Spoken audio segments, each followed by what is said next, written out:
जेव्हापासून 4 वर्षाच्या चिमुकलीवर अत्याचार करून तिला दगडाने ठेचून मारण्यात आलं, ही गोष्ट ऐकली आहे, तेव्हापासून मनात अनेक प्रश्न घोंगावत आहेत. त्यातला एक प्रश्न म्हणजे, जर आपल्या देशात कायदे आणि शिक्षा आधी ठरलेली आहे, मग गुन्हेगार गुन्हा करताना विचार का नाही करत आहे, त्याला भीती का नाही वाटत आहे? कदाचित कारण मला माहिती आहे. आपल्या देशात शिक्षा तर ठरली आहे, पण ती कधी होणार याची खात्री नाही आहे. आणि जोपर्यंत गुन्हेगाराला खात्री होत नाही तोपर्यंत त्याला भीती वाटत नाही. असं आहे ना, आपल्या देशामध्ये न्यायव्यवस्था तर आहे, पण न्यायाला व्यवस्था नाही आहे.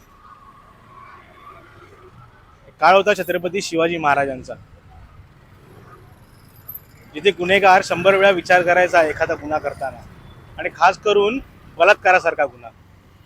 कारण तेव्हा शिक्षा ठरलेली होती आणि लोकांना, जनतेला, रयतेला माहिती होतं की माझा राजा न्याय करणार. पण आता आता फक्त तारीख पे तारीख, तारीख पे तारीख.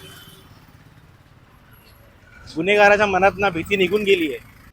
आणि मला हेही वाटतं की शिक्षेमध्ये बदल झाला पाहिजे, कारण या शिक्षांना आता गुन्हेगार घाबरत नाही आहेत. तुम्हाला काय वाटतं, बलात्कारासारख्या गुन्ह्यासाठी कुठली शिक्षा झाली पाहिजे? मला कमेंटमध्ये नक्की सांगा. जय शिवराय.